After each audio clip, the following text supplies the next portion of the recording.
intimidated aggression if we intend to stop the hemorrhaging, reclaim our prominence, and return the Bahamas to the proud place that it must always be. The proud place that Lyndon Pindling made it. We must return this country to that place.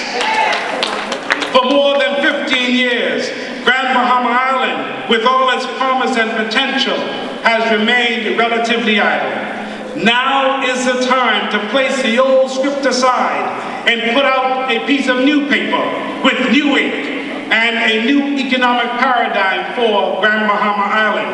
As your deputy leader, I will propose to the party and to the party leader of a new PLP government the establishment of a Grand Bahama Economic and Administrative Council, much the same as done in Hong Kong when it was returned to mainland China. The body will be led by individuals with ministerial responsibility and authority to run the affairs of Freeport and Grand Bahama. Members of the Grand Bahama Port Authority and the business community and from the locally elected councils can sit on the Administrative Council.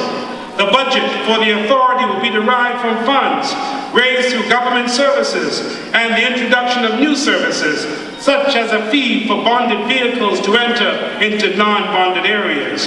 A portion of all funds will be sent to the consolidated fund. The money will be used to assist in creating a sustainable tourism, marketing, and promotional campaign. It is a sad day that here in Grand Bahama, we still cannot attract tourism to this island. The establishment of a renewed captive insurance and a financial services sector will be a part of our new mandate. The establishment of a manufacturing industry for mass production of souvenir tourism items to reduce the importation of souvenirs and the production of Bahamian souvenirs in other jurisdictions. The Grand Bahama Port Authority will remain and have its responsibilities in the city of Freeport, but will work even more closely with the government in moving this island forward.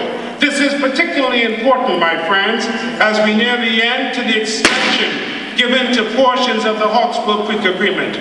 These provisions will expire in 2015. We must begin dialogue today to arrive at a formula that would allow this island to become the economic miracle that it must be, the economic miracle that you must have if you are to survive on this island of Grand Bahama. I will also recommend that 50 to 100 acres of land be set aside here in Freeport or purchased in either East End or West End for the cultivation of the Jatropha plant, which will be used for the production of biodiesel. Experts say that the Jatropha plant has been grown in the Bahamas and that within a 3-year period, the Bahamas could establish a biodiesel industry. The experts tell me that with the cultivation of 100 acres of plant, the Bahamas will have biodiesel for at least 20 years, creating both a domestic and export market. As your deputy leader, I will recommend to the party and to our party leader that the next PLP government establishes an institute of information technology and a vocational institute in partnership with a certified group such as Divide here in Grand Bahama. It is incumbent that we systemically reduce the large number of foreign employees within the industrial sector here in Freeport. To do so, we must have a plan. We must encourage our students interested in these fields of endeavor to maintain a C+ and/or a B average, so that they can automatically be enrolled in the School of Information Technology and Vocational Institute. We must send a message to the world that equal to our professional corps of lawyers, doctors, accountants, and engineers, the Bahamas is also home to men and women who have technical and vocational skills competitive of the skill set of competing jurisdictions. As your deputy leader, I will recommend to the party and to the party leader that we proceed once and for all with the construction of a state-of-the-art hospital here in Grand Bahama.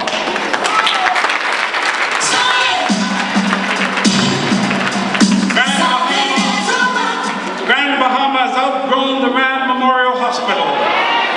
Too often Bahamians have to scrap, solicit, and borrow to fly to Nassau for hospitalization. And while we applaud the progress made by our local physicians, particularly my good friend and my former colleague who once called me a precocious young man, Dr. Marcus Bethel, I love dearly. They've done a wonderful job, particularly him, as a leader in the medical profession. They have done well, but we must, over the next 5 years, build a hospital here in Freeport, Grand Bahama, the land to which was donated many, many years ago. Within this compound of a new Grand Bahama medical complex, there must be a school for nursing. Many young men and many young women who desire a career in nursing are unable today to access the opportunity because of their limitations here in Grand Bahama.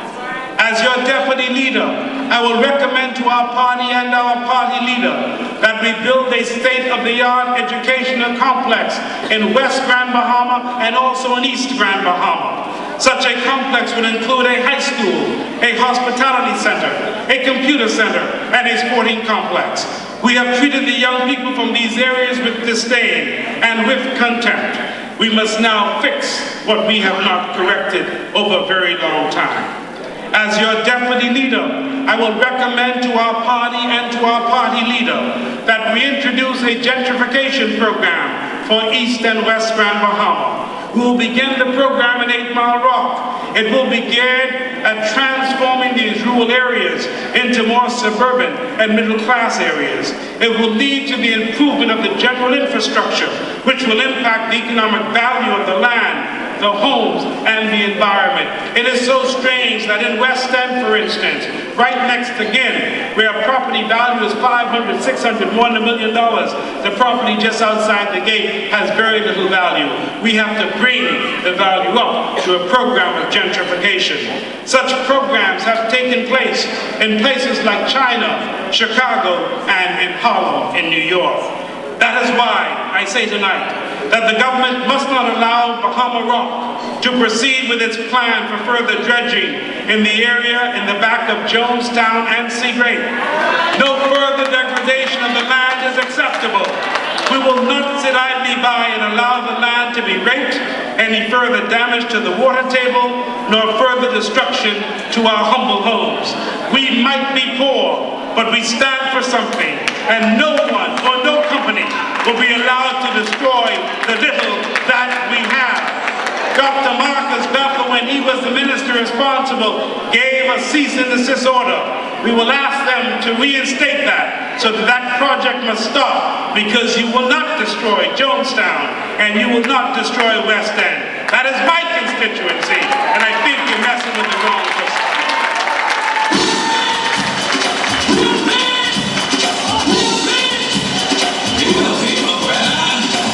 Fellow PLPs, crime has invaded our country and holds hostage the minds of men and women who fear for their lives.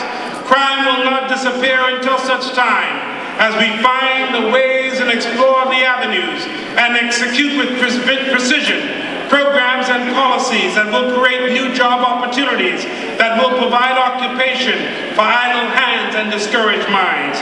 Our job is to arrest the minds with challenges, with opportunities, before the mind of that young man turns against a society that he feels has betrayed him, or he feels that has left him unattended to. We must return the majesty to our judiciary. The political hands of our country have done tremendous damage in many areas and has removed the need for excellence. We must create legislation that in the future will make it incumbent that when a prime minister makes a selection of a judge, say, that must be scrutinized by the parliament. Equally important is the respect that should be given to police, to our customs, and to our immigration officers. Never again should we allow the unceremonious terminations of men and women who have given so much to this country. That was wrong. It will never be right, and we must never allow it to happen again. Civil servants are professional people, and in spite of government's failures, they have kept our country afloat. They demand our respect. They deserve the respect of all of us who sit in positions of authority.